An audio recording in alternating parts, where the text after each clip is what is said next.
Welcome, jabronis, to Riding the Pine, hosted by myself, Drew Backley, co-hosted by my brother, Jesse Backley, and our good buddy, Jake Black Velvet Hugendorn.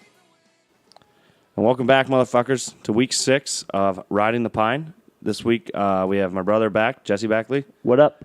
And myself, Drew Backley. And our amazing producer, Jashua Craven, the Slaven. Hello.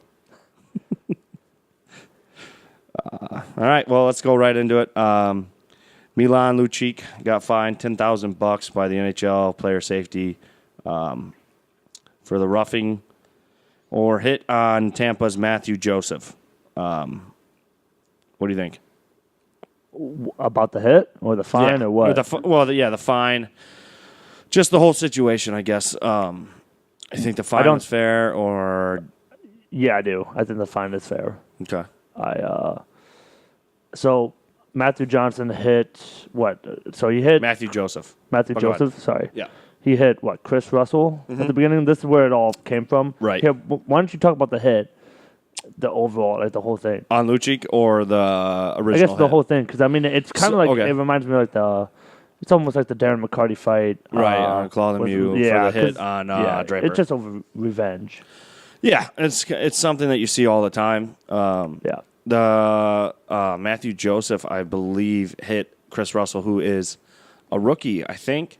Joseph is. Or at least a young... Well, I think they might... They're both young guys. Okay.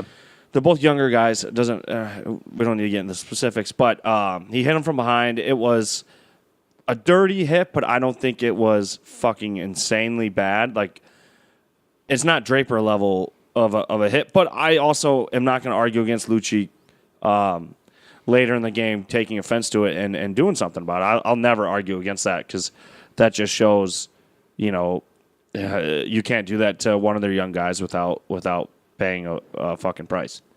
But so do you believe he should have been fined? Yeah, I do actually believe he should be fined, because the way that he did it, I think, was stupid. Okay. You know so what you I don't mean? agree with the method in which he did it? Right. I agree on on his thought process. Like, hey, you just tried to fucking run one of our young guys. I'm gonna see you about it later. Mm-hmm. But either get the guy to fight you or line him up in a clean way and fucking lay him out. This might be the first time we totally agree about a topic. Yeah. Well, that's good. Yeah. Fuck. In our lives. That. Yeah. I'm 27 years old, I agree. and Mark, someone should frame this, put it in a shadow box. Milan Lucic basically was going by the enforcer code, right, keeping everyone accountable. Right. There was no call on the Matthew Johnson hit. Joseph. I keep saying Johnson. Sorry. Go ahead. Joseph hit. And basically, it's funny because George Peros, who is a fighter, or was a fighter, who now works for the players' safety department, is the one who gave him the fine. And I heard a lot of debate basically of why is Milan Lucic the only one who's basically taking the punishment? Right. Because he's the one, I heard it all over TSN and Sports Network, how they disagree with it, and basically that Milan Lucic should never be fined for this, that this was I guess, the progressive NHL wussification is what they called it. I somewhat agree with that notion, but I just think that he should have done it in a better way. Yeah, because, I mean, the argument the guy used was Milan Lucic's the only one being held accountable because he's got to pay for $10,000. And the underlying hit, which would be that Matthew Joseph hit, wasn't accounted for because there was no call on the play. Which is somewhat true, at least. I don't think the hit that Matthew Joseph even gave was that bad, at all, to be honest. That's why, to be honest, I don't think I would have called that as a ref, a hit from behind. I understand the head turned and hit the glass, and he had he hit one of his side numbers. He had a shoulder to the back of the guy's left shoulder. Yeah. If you look at the numbers on a guy's back, he hit one of them. He hit the one to the left, and it was shoulder to shoulder. It was, I guess, from behind, but there's so many hits like that all the time, especially when the guy's got his back towards the boards. People do that all the time.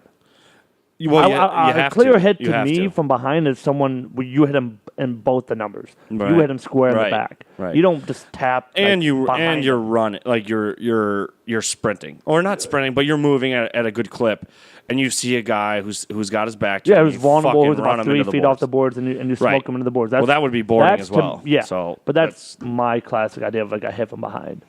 Yeah, a hit from behind is one of the few things that I actually typically want to see a penalty on. Pretty much anything else, I'm usually just let the boys play type guy.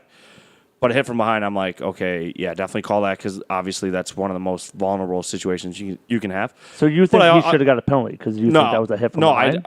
I didn't think it was that bad either. I was either way with it. Is it a hit from behind or is it not? Because If I was a ref, I'm saying I wouldn't call that. I don't think, to be honest, I think the guy turned into it. I understand people are going to say, well, they're going to say whatever the fuck they're going to say. yeah, whatever. So Well, he hit him he hit him, I guess, in partially the back, but people hit each other in the back all the time. It's not a hit from behind. well, that goes into a different subject too. Is how much of an effect is it if the guy is just physically stronger? It's a different. If I don't want to get into that. But that debate. guy isn't, the rookie wasn't that big or anything, so I Right. don't think that takes into account here. It's just the underlying hit wasn't that bad. Milan Lucic fucking was stalking this dude. Dude. Yeah, he was. Yeah. All the way down the ice, you could just see. And Matthew Johnson he had didn't even lost fucking it. touch the puck. No, he wasn't even He around it. swiped at the puck, missed it, He and did, then yeah. Lucic just came up in his grill and smoked him, and then give him a headshot on top of it. Yeah. And it's funny, yeah, the people I was watching who were talking about this were like, well, it would have been worse if he got in a fight. No, it wouldn't have. He would have given the fucking kid an option. It would have been a better move by an enforcer in that play Yeah. to do one of the two things you just said. What? To either Yeah. to go up to him off, like basically try to fight him. Right. Instead of hitting him, blindsiding him, basically, an open ice hit, which he did, and hitting him when he's on the ground, like such a pussy move. Yeah, it was. You either give the kid two options. You fight him, or you instigate a fight with him at a clear play, like let's drop the gloves type of thing. Mm-hmm. And if the kid denies it, then he gets a bad reputation in the league. Right. Because what he did. You have to answer what. Yeah, Yeah. right. You have to answer So- for what you did. So he's gonna get some other enforcers out there or whatever. Some people, he's just gonna get a bad rep. If Yeah. he does that shit more often. Yeah. And if he does fight, then you fight him like a man. Like he at least Yeah. accepted that fight. Right. And if you're truly the enforcer, the policeman on the ice, then you beat his ass, and Right. at least the kid agreed to that play. He Right. didn't agree to just get his ass knocked out when he didn't touch a puck because you, the policeman, the enforcer, thought, you know what, he didn't take accountability on this play, so I'm going to go fuck this guy up. Like, Yeah. Milan Lucic and his team arbitrarily decided, let's fuck this dude up. Like, I don't know if it was Milan Lucic I bet or you if was it was mostly the coach. just Lucic. I don't know who it was, but Lucic. that Lucic, was just a motherfucker. bad fucking. I'm glad he got a fine, and if people disagree with me, I think you're fucking way off on this one. Well, another way to look at it too is that I think that we just spent more time thinking and talking about it than Lucic fucking did, because it was only $10,000. He don't give a fuck. You know what I mean? Yeah, true. So, whatever. I mean, yeah, I don't think it was that big of a deal. I'm okay with it. I think the kid didn't fucking die, so I'm not that worried about it. But I I think hope- Lucci could have done it in a much better way. I'll just yeah, leave it at that. I'm on the same page with you. All right. Well, we'll move on to what you. Yeah, well, the next big thing is basically what the last weekend was all about, which is the Hall of Fame inductees. We got 5. We got Gary Bettman, Martin Brodeur, Martin St. Louis, Jana Hefford, and Willie O'Ree, Either O'Ree or O'Ray. and then Alexander Yakashev. Yeah, we know that And guy. I don't know if did you watch any of the speeches or anything? No, Okay. no. Well, I heard Gary Bettman was really funny. I tried to watch a video today, but Gary Bettman was fantastic, and I like most people who just go up and boo any commissioner for the sake of booing because we're all followers and that's what we do. because we're all fucking losers. Yeah, we're all That's in the why. arena and someone boos when the guy's presenting a cup. But Gary Bettman has, I don't know, he's got a good reason why he should be in the Hall of Fame, and I'm very happy he is. We're talking about the growth of the sport in the last couple episodes. He started in 1993. From that time, he's gone from 24 teams in our league to 31, 32. about to be 32 with Seattle if that goes through. Okay. The expansion of NHL has grown dramatically in the United States. Right. At the time he started in 1993, only players from 11 states played in the NHL. So 11 states total in the United States had ever made it to the NHL. Wow. And by the time he was done, 23 people or from 23 different states have played in the NHL. So 11 to 23. Yeah. It's pretty fucking good. Yeah. And then, I mean, the growth, which I guess I've seen a lot of people debate about this. I mean, Right. the growth of this from 1993 it was a $400 million league to now a $4.4 billion. But you could, I don't give all the credit to him, obviously. And I don't give any of these it's not all about him, Right. but he is leading the way.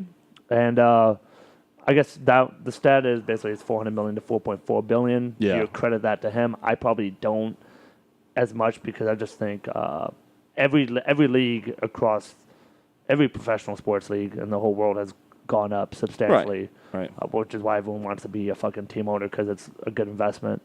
Well, I don't know one that's gone down. It's kind of hard to ever actually know exactly how much a president is affecting the league. You know what I mean? People will argue about it as much. It's hard as, to know how as- much our president is affecting the nation. It's Exactly. the same idea. It's Exactly. Yeah. Yeah. You don't know how much is directly coming from him. So I mean, people can fucking argue about it until they die, but I don't really care. It's growing, so it's a good thing. Coolest fact about Gary Bettman is he's the one who introduced the idea of a player keeping the Stanley Cup every day, or at least one day when they win the cup. That's a good I didn't idea. know that. I always thought that was kind of a thing. Except I knew, in the past that they didn't do that, I guess, like in the 50s and 60s, but I didn't know Right. Gary Bettman was the one who actually originated that idea. I didn't know that either. That's a badass idea. Yeah. I mean, fuck. It's- I'd cut my left nut off to have the cup for a day. Yeah. So that's a good idea. I thought that That's was a good very reward cool. for the guys. I wonder if other sports have adopted that afterwards. But I anyways, don't know many that have. I have no idea. I don't really watch any other sport besides college football. And then so. we got Martin Brodeur, which we already know his is like. I don't want to really go on him or Martin St. Louis. They've won cups. They've won trophies. They're excellent athletes. They both obviously deserve it. Yeah. Clearly, there's going to be no debate. There's really no ever. debate with like Gary Right. Bettman. I mean, a lot of Some people commissioners will get say, in, oh, yeah. but it's something that doesn't happen often because commissioners usually, I mean, Go it's down just- in flames. No, they still get in the Hockey Hall of Fame, but it just doesn't. It's not every Hockey Hall of Fame where the actual commissioner fucking gets inducted into it. Right. It's pretty rare. It's usually just players, obviously, and builders, what they call the builders of the teams, and I think there's two other people that get inducted that are hockey related but aren't players.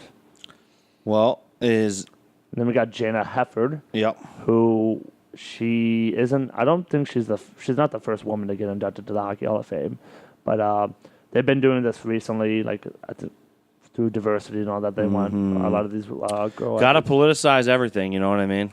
Which is They have kind to. of. I mean, this is a very political one because then we got Jana Hefford, which Yeah. at least her merit is fantastic. Yeah. She did 12 world championships.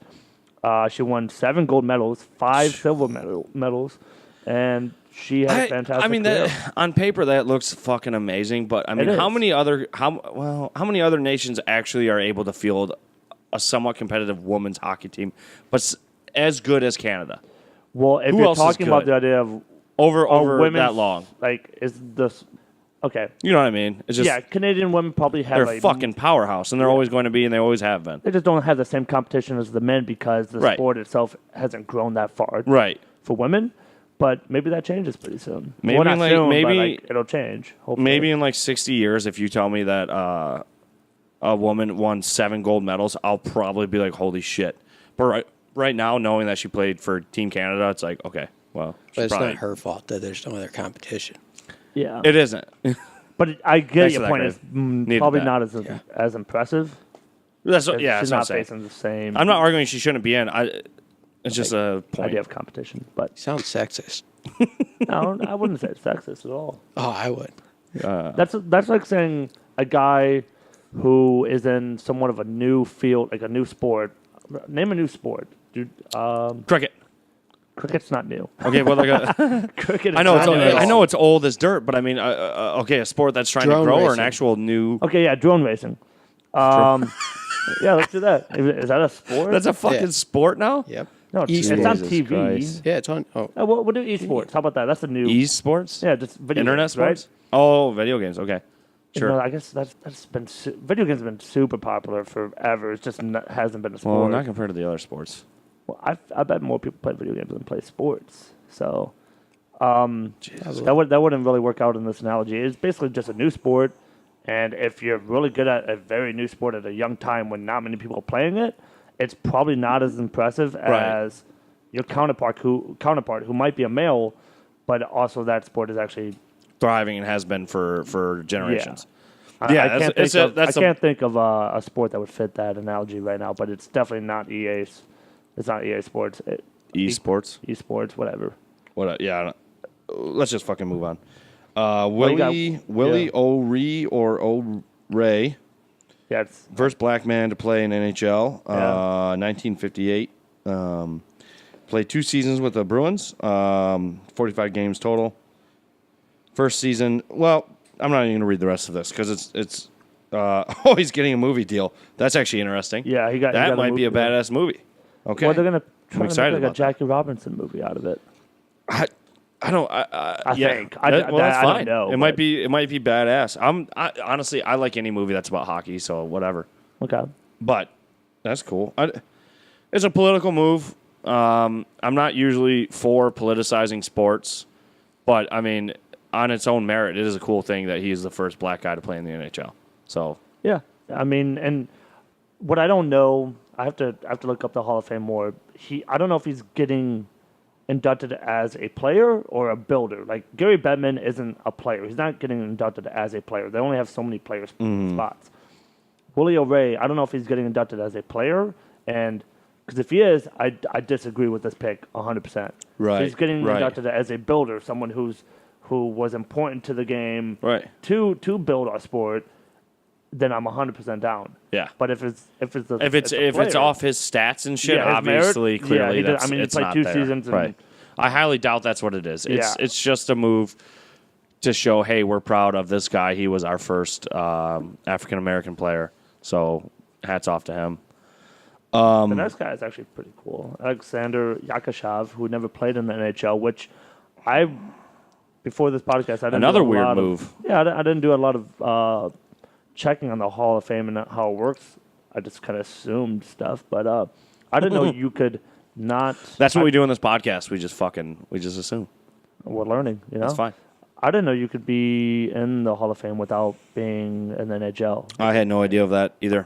as a I kind player. of figured maybe like for women's if Yeah, you won a that bunch of stuff. gold medals and shit, but to be a guy and to play in That's like another a KHL person coming over and being inducted to like the Hall of Fame. right, yeah, it's Same just idea. weird. Well, Kind of. In my mind, it is. I don't see the difference between the KHL and the Soviet Union because he played for the Soviet Union. because as a guy, well, yeah, but as a guy, and then he later played in the K, right? After No. So oh, this he guy- only played for the Red Army. He only Holy shit! Alexander Yakashov was from the 70s. He was pretty famous because of in the 1970s they did an 8-game tournament, Team Russia versus Team Canada. I believe Canada came back and won that. They tied 1 game, and then Canada won 4, and Russia won 3. Even though Russia was up by some bit at the beginning, I think we've seen documentaries on it. It's like this is at a time when everyone thought the NHL and Canadian hockey was so much stronger than the Soviet Union, and there was no one out there like other than the NHL, basically. Well, that was back when the 2 schools of hockey We're totally was different. just Canada and Russia. Well, and Canadians well, I didn't guess know you could about say the Russian Europe. idea. What's that? Canadians didn't have a clue about the Russian hockey way, it's funny because they honestly thought. Well, they kind of did because they played in the Olympics. You know what I mean? They knew that they played a completely different style of game, and there was, as we know, pretty sure Russian hockey wasn't like made until like the 70s. Like the actual idea of Russian hockey, like the way the NHL plays now, wasn't made until a coach, the coach who basically was coaching Russia. He was not even a hockey player. He was assigned by the Red Army to to learn about hockey, and he did it like off ballet. Like he went to like I swear to God, I watched a documentary on him. Russians are such fucking freaks. He literally went to like concerts and other things, and he made like an art form out of it. And Jesus, I'm not surprised by any of that because Russians are fucking nuts. well, they fucking made it work. Well, yeah, they do. Because a lot of NHL teams have incorporated Russian hockey players and Their style of play. Yeah, like right. the way their D passes the puck in front of the net used to not happen at all. It used to be like regrouping behind the net all the time. Mm-hmm. It was just very different. Yeah. So more on him. I guess one journalist wrote during what was that tournament you were just talking about? Yeah. One journalist wrote about Yakushev. The man was a stone. He didn't celebrate coldly. He was impassive. He assassinated Canada's hockey myths. Yeah. So obviously back then Canada thought they were the only big dick, in the world in hockey. Ice, yeah. And The Russia Russian shattered team, that. the first game they played, they beat them 7-3. Team Russia just came over and annihilated Team Canada. But Says his 7 goals were tied with Paul Henderson and Phil Esposito. Esposito, as we all know that name, of Team Canada for the tournament lead. Mm-hmm. He was a leading scorer for the Soviets with 11 points, and on 4 occasions, he was named the Soviets MVP of the game. Better than Tretiak and Valery Harlamov. he was the captain of the Soviets in the Miracle. Yeah. Okay. Yeah, I remember. And The movie Miracle we're Tretiak referring to. was the goalie. So Oh, yeah. No, I during remember that. time, this is before, but during that time span, there was a quote that basically he played better than both of those guys, and he was their best player during that tournament. I love stories like this. I'm kind of, as you know, I'm a history nut, or I'm just interested in history. I love reading about old hockey stories, like from the 70s and 80s and shit. It's fucking gold. Which is why. So I wrote down honorable mentions, and the top 4 that came up were Alexander McGinley, Don Cherry, Theo Fleury, and Daniel Alfredson. And I'm kind of surprised Alfie didn't get in. yeah, so am I. I don't know. But, Whatever. I hate those debates, but I like him because if you don't know anything about Alexander McGinley, he was the first Russian to defect from Russia. Mm-hmm. And by that I mean that guy he was 19 years old. He came over from Russia. When he did so, he was in the army. So they had to get they're all in the army. Yes, at that time. Right. So, yeah. Right. But just to clarify, so he's in the army. He's an officer in the army. Mm-hmm. And Buffalo Sabres want to come over and grab him. And they have to take him to the ambassador area over in Russia, U.S. Embassy. Sorry, not the ambassador. They have to take him to the U.S. Embassy to keep him safe because basically at the time, they thought the Russians were hacking into his phone calls with... Fuck, they may have been. They truly do think so. Yeah. That, when Alexander McGinley, finally... I mean, it was a Cold War. They fucking... finally showed interest in the NHL, and Buffalo thought, you know what, this guy he might actually come over. Mm-hmm. I mean, he put his family at risk. His family wasn't able to call him after that. He already knew that. He knew his family's, phones were going to get cut off. Once he left the country, his family's not going to be able to call him. The Soviet Union is not going to allow his fucking parents to call him. Right. At that time, I don't know when the Soviet Union ended, but... 1991. Okay. When I was born. So... Not a big deal. Okay. Well, I was born the same year. I think this happened in the 80s, late 80s, I want to say. But first person to defect from Russia. It's a great story. There's a documentary about him. They have a thing about Sergei Fedorov. They asked Sergei Fedorov if he wants to comment on it. He says no immediately. You can tell he's either afraid to talk about it or maybe disagrees with talking about it. Well, I don't know. If he ever has, I don't know. But I don't think it was in that matter. He either disagrees with McGinley because at the time he was labeled a traitor to his whole country. He deserted his country. The only way he got into America is to go. He had to get nationalized. He had to basically get citizenship in the United States, and he had to apply for asylum or refugee status. Political asylum. I just know the Buffalo Sabres had to go and contact President Bush to get him in. It was a huge thing. It went basically Bush to the top. Sr. Wow. Yeah. it went to the top of our government to see if whether or not this guy could come in, and because there's a lot of politics around it. It was he's the first Russian hockey player to basically be a Benedict Arnold and actually take that stand, which fucked over his teammates, because I'm sure a lot of them wanted to come over, but they're too afraid because they're under oppression over in the Soviet Union, and some of them probably disagree with them. Like, I don't know, it's a bold move when you're 19 years old and you don't shit, yeah, dude, you gotta be brave as fuck. That's why I want him to be in the fucking Hall of Fame. That guy has an amazing story. Yeah. And Okay, I agree I that just don't the other know why guy... he's not. Like, he has one of the most amazing stories there is in hockey. The other guy should get a movie, Willie O'Ree, but if anyone important ever fucking listens to this, make a fucking movie about that. That is nuts. Yeah. The guy to escape Russia, come over here, play for Buffalo. I mean, even if they did it, of course, I'm biased, but they should do a movie on fucking Sergei's escape from Sergei Fedorov's escape from. They have like small, like 20-minute segments on like in Canada, like TSN. They've done it. Yeah. But I would but they should make like an actual full-on movie and right. give the guy, because during that time, it seems pretty unbelievable. It is Don unbelievable. Cherry, in the heart of obviously. in the height of the Cold War. I mean, those people were afraid of nuclear warfare day in and day out. Yeah. And this guy decided, I would rather go over there to play hockey. That's nuts.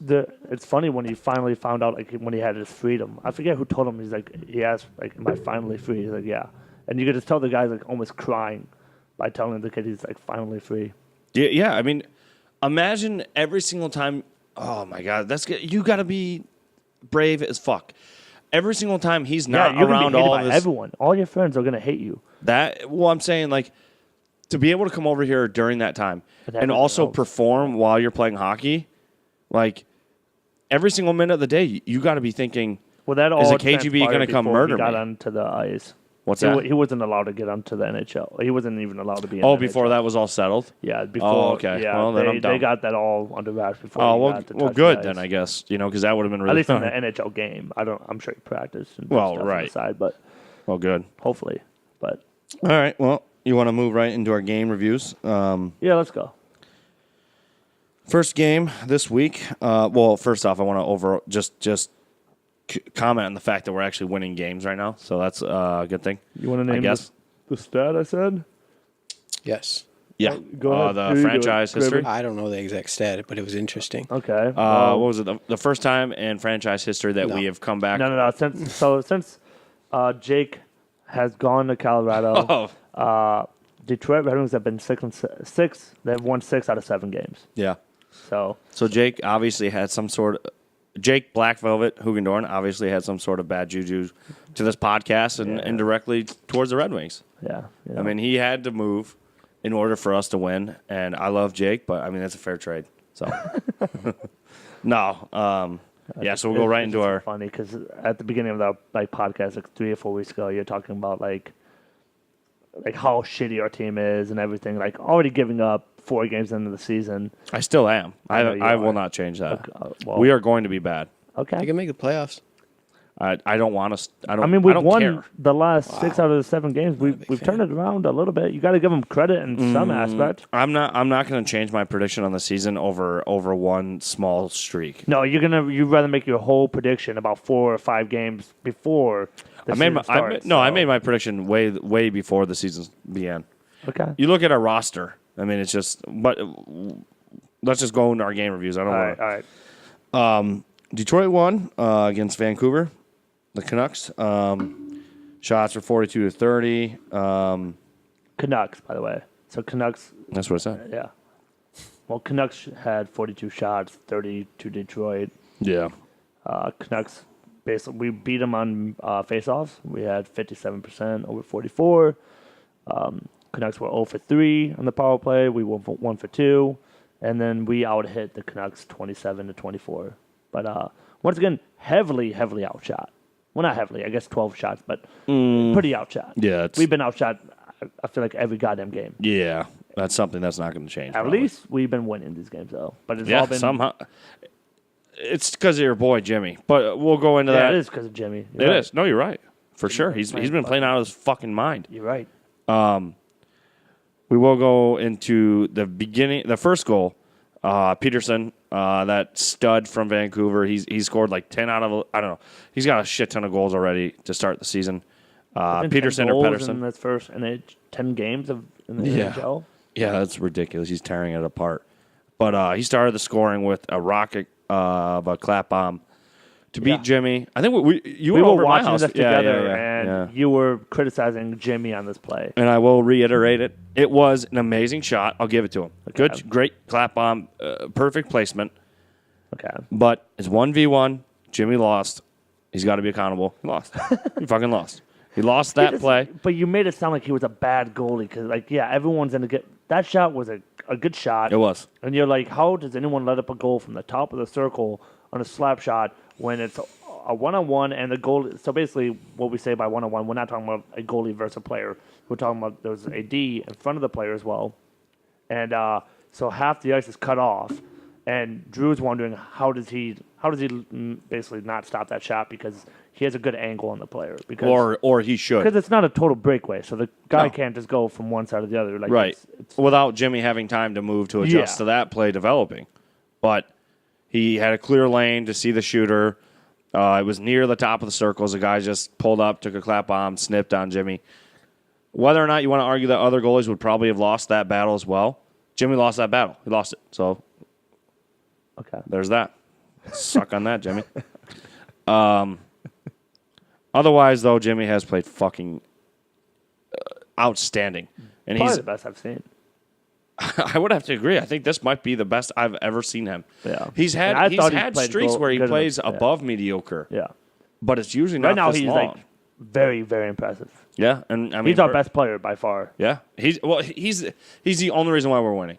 He's the only reason we've even been close to winning. Yeah.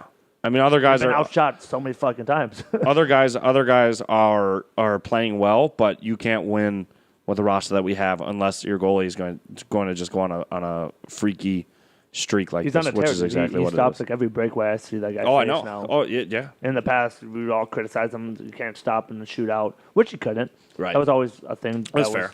negative about him. But it seems like we're giving up a lot of breakaways per game because I always see him face one or two. Yeah. But he stops them all. So and that used to be also somewhat of a weak point. It was just his breakaways basically, but he's I always thought it was I've always thought it was his breakaway, and I think as he got older, my main bitch with him is that I just never thought he had that battle. Like usually the first chance, he's like a 90% safe like most goalies in the NHL. Yeah. But I just think his love handles get in the way when it comes to that second and third chance. I just don't see him giving as much effort to get. Granted, a lot of the chances I'm describing are like a 5% safe, but a lot of the younger goalies are killing themselves to make that attempt. I just don't see that from Jimmy. Well, you know what I mean? So I don't know. I guess I just thought it was his breakaways that he had an issue on. And that was another one too. He's done very well this season. He has. We'll move on from my weekly roast of Jimmy Howard. Well, I got to say something about Larkin's. Is his game-winning goal, right? No, he had a shootout. No, he had a shootout winner. Oh yeah, that's true. Yeah. That's true. I guess he got two G-dubs this week. Yeah. And I'm, for one, always not about Larkin. Yeah. I still put it as long as Andre Athanasiou doesn't get injured more, I think they're going to be very close in the race points, especially if they get the same equal playing time. But we'll see how that goes. But that's the second time Larkin's had a breakaway, and he's done the exact same move, and it worked. And I'm just wondering. So he does a fake shot. Mm-hmm. It's the same move we all play when we play NHL 19.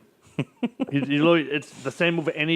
You do a little fake shot, right? And then you go to your backhand, and then you go to forehand. Right. One head fake shot, head fake. Yeah, you just try to get the goalie to drag and tuck it in. Yep. And he's done that twice, and it worked out perfectly. And I'm wondering if I see a couple more breakaways, and that's the only move he pulls, if any of these goalies are going to catch on to it, because it's a good move. It's a move it's a classic move. Yeah, it's never going to go away. Exactly. It's a great move. Yeah. But if that's the only move you have, people are going to catch on pretty quick. That like Jimmy stopped one of the. He faced the same exact move in that shootout, and he didn't bite. Yeah. And if goalies know that that's the only move Larkin's pulling, that's like if he's not thinking about it ahead, and that's just his instinct move when he gets into it. Mm-hmm. Every goalie who's smart is going to know he doesn't think about this ahead. Where a lot of players I think do think about their breakaways like before they go on the ice, and have like 2 or 3 different like variations of the move, Right. and that way, or if they're good, they do. I think, but Yeah. I don't know. Well, for I guess different my prediction is situations, they have you keep different. pulling that shit. It's not going to go in every time. Saying it right now, No, I agree. Yeah. I mean, goals will catch on. even though I scored, so fuck yeah. Yeah. I mean, well, that's one of those things that if it works, no one's going to complain. Till it doesn't. Right. And then everyone's going to roast him for it. Right? I wanted to touch on Marty Ferk had a breakaway. He still. The slapper. Yeah. Yeah. He Pulls scored. up So I don't know why know. you're complaining about that. Well, I think. Is that the one that I think? Yeah, that's the one Called where it was back. an offside call. Yeah, it was an offside. Yeah, so he still scored on it. I'm not going to complain on it. I just think it's funny that Martin Ferk is just like so fucking one dimensional. He just gets into a breakaway. He's just like, fuck, I don't know what to do. I'll just whip out the only weapon I have and takes a clapper. Hey, he beat the shit out of that goal Yeah. in that one. And I guess you could I'm make not the arguing argument against it. if he only has one move, right? Yeah. And people are going to read it, but I don't know. He scored. Well, that's one of those. and That's one of those situations too, to where I just think a slap shot off a breakaway isn't that predictable. Like Larkin's move is a classic move. right. Every goalie knows that move, and once they realize that's the only move you have, they're going to start reading that move. They're not going to bite. Slap shots, it's kind of hard to really like. You're just shooting. Well, the only thing that the goalie could do to try to improve his situation, if he knows Come that out you're of the crease more. right, and that makes it way too easy for Ferk, because once he notices the goalie comes out like an extra foot or whatever, he's like, oh shit, I'll just fake it, go to whatever side and tuck it. So, but so after that, that obviously got called back. Abdicator got the Wings their first legal goal with kind of a puck luck goal on the power play. He has had 3 goals in his last 5 games, so I've been talking a lot of shit about him. He is kind of on a hot streak right now. So I don't know. In comparison to the beginning of the season, yeah. And the rest of his fucking useless career. Oh my god, you're such a fucking hypocrite. No, I'm not. I don't think Abby's bad. I just never thought he was great either. I think he's the second or third liner. Well, yeah. I guess I think he's more of a third liner, but I guess the reason why I don't hate Abdicator. We've gone over this too many times. I don't hate Abdicator. I hate how many people are willing to accept the fact that he should have been on first and second line. If he never saw first or second line time, I probably would be a decent fan of his.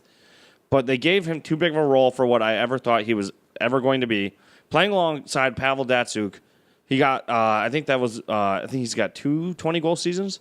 And one of them was playing next to Pavel Datsyuk. I mean, or at least one. I think maybe both. But either way. that one he was basically a home swim. His job was to stand in front of the net the whole time. Yeah. All right.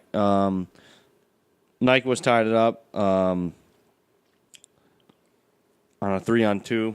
Kind of a chippy goal. It was a good goal. I don't have much more on that. Yeah, no. Let's go to the Rangers game. All right. So Rangers, Detroit won again, 3-2 victory. The stats, Rangers had 30 shots. Detroit outshot them by 31. So we had 31 shots. Oh, was that the game? Yeah. Oh, wait. You're saying you were at the game? Yeah, I went Friday night. And how You was saw it? It was fucking amazing. It was an amazing game to go to. Obviously, original 6, so that always makes it pretty sweet. The rink, I've gone a bunch of times, but every time I go there, I'm just amazed at how nice it is. It's fucking beautiful. If you haven't gone at least once, I mean, spend the money. It is a little bit more pricey. The beer's gone up from nine. What was it at the Joe? $9.50 to it's now $11.25, I believe. But it's Really? yeah, it's gone up a couple bucks. Oh, well. We ate at the Market District inside the rink before the game. We got there about an hour early. Wait, you got there an hour early. Yeah, well, because we wanted to eat dinner at Kid Rock's restaurant, but it was saw you fucking at slammed. our parents' house, and Allie's yelling at you saying you're late. And she was yelling at you. Well, because we wanted to get enough time to actually sit down and eat and hang out before the game, but we weren't able to because Kid Rock's restaurant was fucking slammed. So we went over to the Market District and had some Mexican food, which is kind of weird for a hockey game, but it was really, really good. It was Market District. It was kind of like Chipotle, but better. But anyways, we'll go into the actual game, not just my fucking life. All right, so back to the stats. 30 to 31 shots. Detroit won that. 46% face-off to 55, so Detroit won that as well. Rangers were 2 for 3 on the power play. We were 0 for 2. And then we also got out-hit 27 to 23. However, looking at those stats, it looks like a pretty even game. I have noticed we've been winning a lot of face-offs. I feel like every game I read off, we're basically winning the face-off percentage. But I don't know if that, Yeah. to be honest, I don't know what that even fucking equivalents to. Probably nothing. Coaching. I don't know. No, I'm talking like the effect of that in the game. I don't know. Everyone talks about the importance of face-offs, but I don't know how important they really are. I think they're fucking almost one of the most vital things in hockey nowadays. Teams are so good Stat-wise, at. I don't. Well, okay, so Let's keep going. yeah, we always get into like these debates that are so fucking off topic. No, Yeah, it was an don't. uneventful hockey. first period. The goalies were great. Just in the first period alone, I saw about 5 blind passes that the Wings made. Definitely want to get away from that. Rasmussen had another goal that got called off because of offsides, but I took notes on it because he used his big ass body to pretty much secure body position on that breakaway. He had a defender coming, on him the whole time, and he stuck his ass out pretty much and kind of used his left arm to protect the puck, and he actually scored on it. So with kind of like a non-move, I'm not sure. He kind of just dragged the goalie with him, and he kind of just chipped it over him. But I don't know. It was just good to see him use that body, even if it did get called off like it did. Yeah, I mean that's his job. When you're that big, you need to figure out how to get the puck in the zone and how to beat defenders. And if you got to stick your ass out there, you do it. Yeah. I already touched on Jimmy not really battling for pucks. That's what I had to say about the first goal by Shattenkirk. In the second period, What the Shattenkirk shot was from the point. yeah, he What are you walked talking about battling for pucks? battling to see pucks.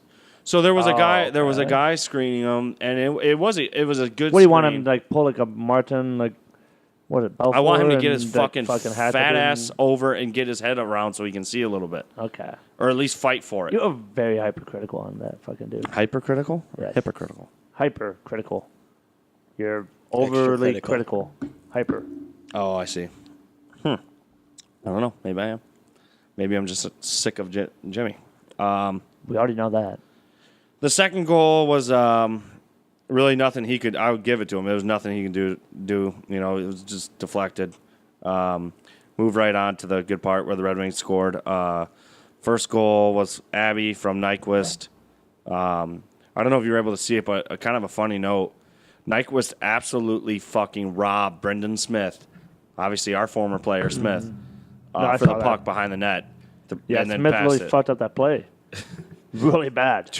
Really, really bad. He went to break it out, and then when it was basically a shitty breakout, he turns around, goes behind the net, and then Nyquist stole the puck from him when he Yeah. was behind the net. Basically, it just reminded me like a Pavel Datsyuk play. It did, yeah. It Yeah, did like have when a he just little like bit picked of the guy's pocket from behind the net, like very quick, and then just a sick dish. Yeah, that's it was, very Pavel. It was a very, which Nyquist has always kind of had like the. Nyquist, you can always tell, is always one of the smarter guys on the ice. He just doesn't have the speed. He doesn't have the best shot, but he's got good. He's got good hockey IQ. But I think Gus he's is all right. Don't get me wrong. I don't think he's the greatest. I think he needs more of the basics to be a lot better, and that's why he doesn't score that many goals, or which at times he has, but he's going downhill. Yeah, I mean, he's put up 25. I think he's good trade bait for this year. I think I put that at the end of the episode, but I think I'm completely okay if we fucking move Nyquist, get a second rounder, or whatever a team is willing to offer, depending on how desperate they are for somewhat consistent goal scorer in the playoffs. Okay. So, what did you think about Andres Athanasiou's goal?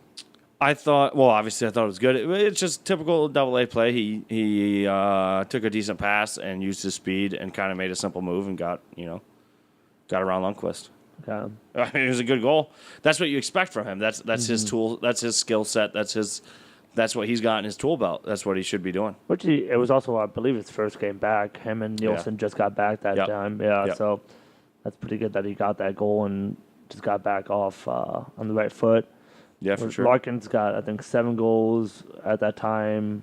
Andre Athanasiou got 5. He has 5, and then Abdicator, back-to-back games, got his 4th. Yeah. So Yeah, I know. I don't know what the fuck's the up guys with are that. rolling.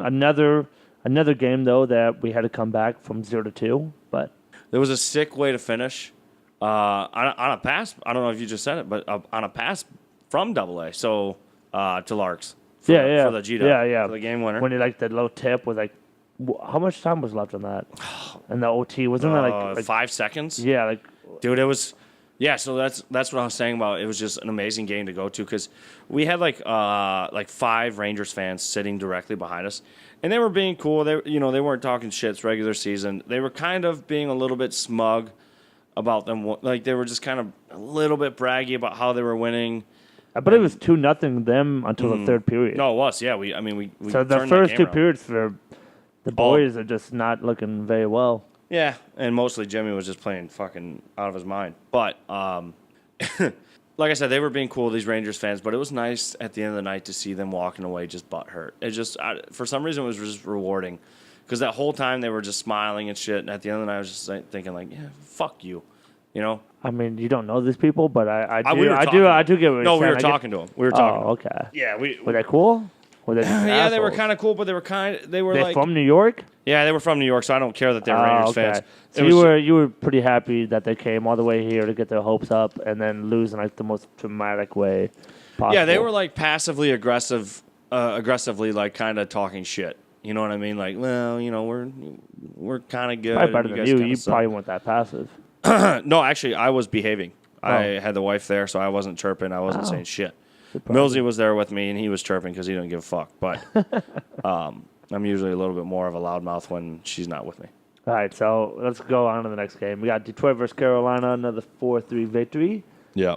We got Mantha with the goal, Athanasiou with the goal, and Frans Nielsen with a shootout winner to keep his fucking one record, which I don't understand, is how he's the best shootout. Yeah. Shootout specialist. Yeah, and Yep. since the shootout came to the NHL, Yeah. He's got the best one. I don't. You would think of one Pavel Right, or like right. TJ Oshie or people that most I don't know. Or more famous for it, I guess. Yeah. Yeah. I don't And then know. you got this guy, he's just fucking which good I at believe it. was from the Islanders, and he must have been just a grinder back there, just scoring goals left and right. No one really knowing about it. other Yeah. than- Well, he's always been good at the shootout. I think Nielsen's okay. I don't know. I don't have any real strong I had feelings real about him. high hopes when he came in at the beginning. I kind of did And he, too. to be honest, he looked good at the beginning, and I thought he was our best center at one point in time. I think probably 2 years ago, I thought he was our best center for for a while. Yeah. So he was injured a lot. So Yeah, I had a lot of high hopes for him, but I just don't see. He's one of the vets that once we actually start getting good, he'll probably either. I don't Nielsen see will why have we a don't career in use the him NHL. as trade bait but, because I think he's our trade bait. well, it would depend on what his contract is, but I don't know if any teams would really be interested in him. Okay. I don't know. I have to see if he would be eligible to be a rental. I'm not sure. Our stats right now, though, are so for that game would be 32 to 52 in shots, so outshot by 20 shots in that game. Yeah, so pretty 52, and that was Bernier. Yeah. We won the face-off again, 55 to 45. We were 0 for 2 on power plays. They were 1 for 5, and we were out hit 28 35. But it's That's pretty bad when Carolina is able to come in and fucking get 52 shots on. But I think that's it for. You got anything else for that game? not really. It was Yeah. kind of. I mean, the It's Carolina kind of game- boring when we play Carolina. I don't really. It's one of those teams that I never really give a fuck about. You know, I agree. which is sad to say, but I just don't fucking care what Carolina does. They could literally win the cup, and I would just like fast forward it probably. They've won the cup, and I forgot that they won the cup once. Yeah, well, that's how forgettable they are. Yeah. Even though Other they, than Cam Ward's like the only guy, and the Stahl brothers are like the only people I know. Rob that- Brindamore is their Oh, yeah. biggest. Is Rob their, Brindamore. I forgot about that. He played for them too. Oh yeah. Like, there was only a few people in Carolina Hurricanes that I ever like even knew at all. Right. Right. All right. Well, we'll move right into our one-timers, our one-tees, and maybe hold court. I'm not sure if we. I don't think. Are there any fines right now? Does anyone want to? Do you have a fine, Craven? No, Okay. not necessarily. You say that reluctantly. I don't know. No, he just says that because I wish I carelessly had one. he's out of it. He's been sleeping too much and watching the Detroit win against Arizona right now, 1-0. Mm-hmm. So I don't have any fines. I think we all. yeah, no fine. So the one timer of the week would be, since Thanksgiving is coming up, what team do you choose to play for? Well, we got two of them actually. Actually, we'll save the Thanksgiving one. Yeah. Let's talk about the other story about the Ottawa The players. Uber driver, yeah. Yeah. So, So that's the first one timer. You talk about it. Yeah. For anyone who does not know, a bunch of guys on the Senators got caught in an Uber vehicle, I think in Arizona or Cali, somewhere out west, so not around the Ottawa area or Canada or anything. Got caught talking a shit, just They were boatload of talking crap about the coach. Yeah, Martin and Raymond. an Uber, during an Uber ride. Right. And there was a GoPro cam that caught this all on film. And apparently the Uber driver gave this footage or information over to the Ottawa Senators, and it became in the paper. It went to the paper, Okay. and then obviously, the Sens found out. So the question is, what do you think about? I mean, the code is don't talk shit about your teammates in public, basically, or right? the team or anything Yeah, just outside don't of be the room. bad public image. Leave that shit inside. Especially in front of like a stranger. You want to. I mean, it's unwise to talk about anything really like the inner workings of the team in front of anyone who's not playing. But is it like their fault? Because at this point, they're in Uber. They don't think this guy's. They think they have taking on- privacy. Yeah. They have a right to privacy, and even Uber came out and said that. And I'm sure that guy got shit canned or whatever. Because the truth is, when everyone says like you don't talk outside the locker room, everyone does talk outside the locker room with the people who are in the locker room or were in the locker room, and you talk about them outside of it. Right. But you don't talk about that to anyone else. I mean, yeah, you're always going to open up to your buddies, but you want to keep it between people that are actually involved in the organization, and you know well enough to trust that they're not just going to go fucking send that to the public, right? Like maybe your wife, your family, or whatever. Yeah. But the point is, and the reason why I wanted to touch on it is that that Uber guy is a fucking asshole. The reason why he did it apparently is because he was somewhat upset that the players didn't give him like a really big tip because he found out that they were NHLers, yeah. right? So he's expecting Big money. whatever is Good in tip. his fucking dumb brain. No, okay. So he said that he thought they were entitled young guys, and for that reason, okay. Well, you're an entitled old guy. You're an Uber driver who got butt hurt because some young kids didn't give you $100 bill because you think you're entitled to some of that kid's money because he's an amazing, talented hockey player.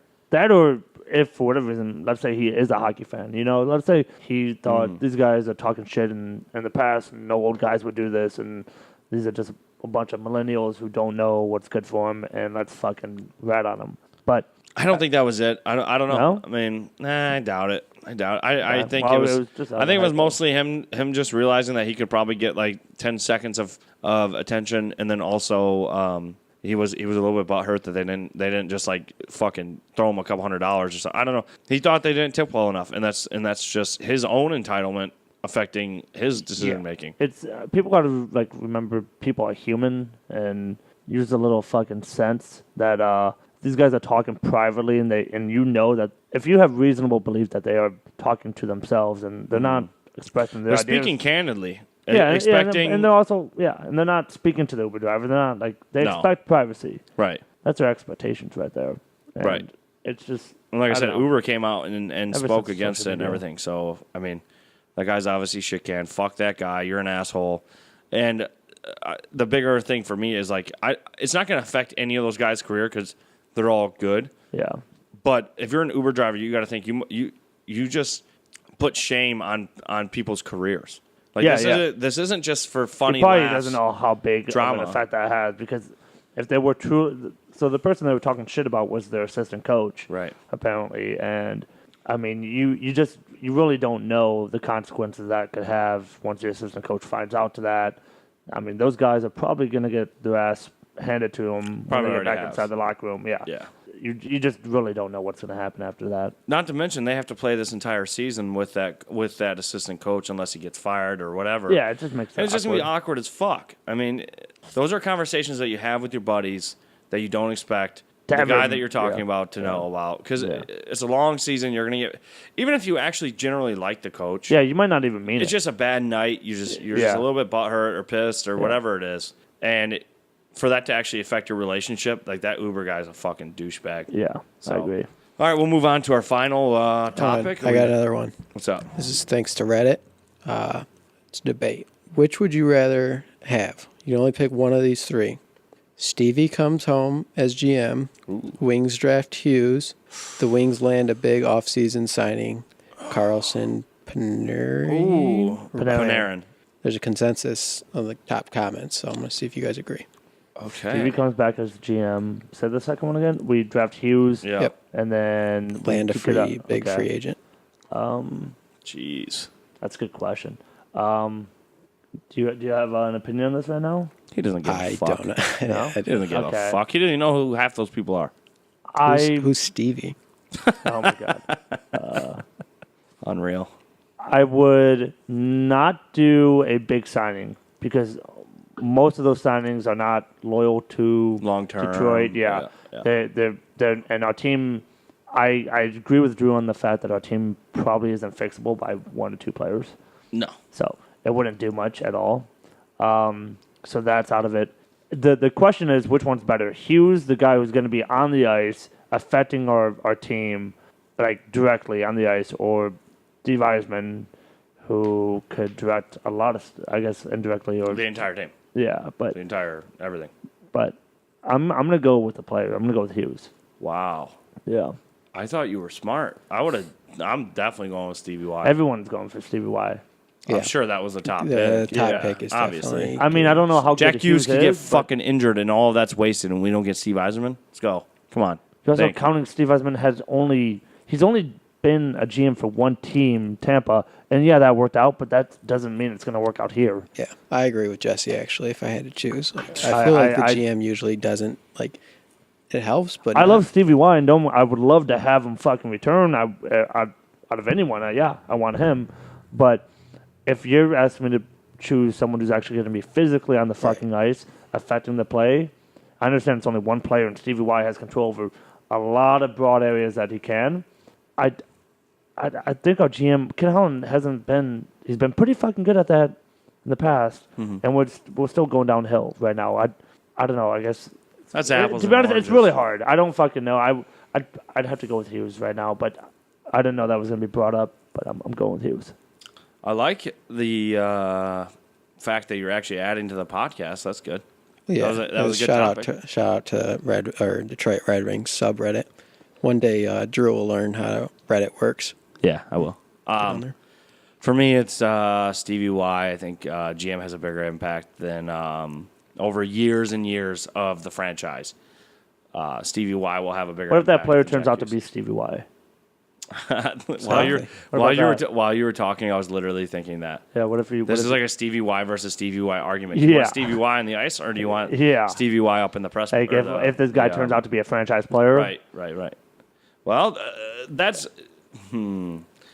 So I'm still going to go with Stevie Y. I'm assuming probably the smart move would be yours, the GM. But if he turns out to be a franchise player, obviously mine. Right, yeah, and we'll never know until that happens. Yeah. So Yeah. my bet is the smart bet, as it always is. I'm gambling, but I like that. That Stevie Y would have a bigger impact and a bigger positive impact, almost guaranteed than Jack Hughes would. It's more likely, that's for sure. More likely, I guess. Yeah, Yeah, yeah. sure. I guess so. The last one was the Thanksgiving one. Is what team? If we had to go back in time, the Indians versus I guess people came over and conquered them. The white Settlers, whatever European you want to settlers. call them, I guess. Sure. What team? Yeah, what team would you pick? I would pick European Not settlers. knowing the outcome, obviously. So not know. Oh, Jesus you don't Christ. know who's gonna If win. you don't know the outcome, I'm obviously picking to be a European. Why? Wait, why? Because they have. Are you talking about like who's going to win the battle? Yeah, if you don't, obviously we. Because they have guns. Because they have firearms. Okay. I mean, Yeah, I but thought you're just a I prick thought who comes over and like dictates all their lives and yeah, okay. that's the history of the world. Yeah, I know. we over here we always want to look back at our history and be ashamed and pinpoint a point in time in history and always say, oh, look how bad we are and stuff. But like people who don't continuously read history don't realize that every single country has history like that. We are not unique. We are not the evil ones. Our history is the world's history, and that's how it always has been. It was like that before we got here. The Native Americans murdered each other by, okay, obviously not the numbers that we did, but they killed it. We didn't introduce killing over here. It was already here. They knew it. So just you guys did it better. Well, not you guys, but right. Well, you're my brother, so we have the exact same DNA. So yeah, it would have been us. Yeah, I mean we are them. Right. But so what? If I had to pick a team, are you Squanto or? And if I don't know the outcome, yeah. Like if I don't know who's winning, no, I'm picking Settlers too. I mean, I would pick Indians based on their way of life. If I didn't know the other ones didn't have guns, like if I wasn't aware the other guys didn't have guns, like that wasn't a factor, like the weapons and all that. If it was just like off morality, then obviously you pick the Native Indians. And see, that's the thing that is affected nowadays by the way that we view things. It's all morality, but it shouldn't be all the time. I just think that it's just important to point out that it's not unique.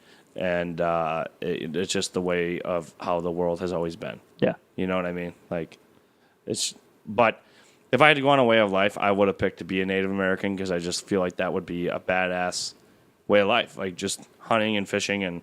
That'd be badass. I mean, obviously, they work their balls off day in and day out. That. Well, even the settlers did back then, too. Yeah, no, I mean, that's just the way of life. I don't want to be like the Indians. That's even worse. Well, I think it would be sweet. It'd be harder. I don't mean by like it's harder. Well, if you lived back then, it would be all you know. So you really wouldn't think this is that hard. You would just think this is life. I mean, unless of course. I'm pretty self-loathing. I would know. I would self-reflect and be like, this is fucking hard. I need to change. Yeah. All right. Craven, you got a choice on that? Nothing. I don't. So you're neither a European settler or an Indian. Nope. For our Thanksgiving. Fake news. Okay. Didn't happen. It's conspiracy. Okay. All right. Well, there's that. All right. Well, I'll give a quick shout out to follow us at Pine Podcast on Twitter. You can also find us on Spotify, iTunes, YouTube. Got to think of all the fucking websites that we're on. We have a Facebook now, so if you want, you can go there and like the Facebook and view our videos, I guess. All right. Well, that was fun. Hope everyone enjoys listening. If you guys have anything to give us feedback, please do so. Hit us up on those mediums. Yeah. I just fucking said Platforms, internet medium. Platforms. Yeah. There you go. All right. We out. Fuck you. Bye-bye.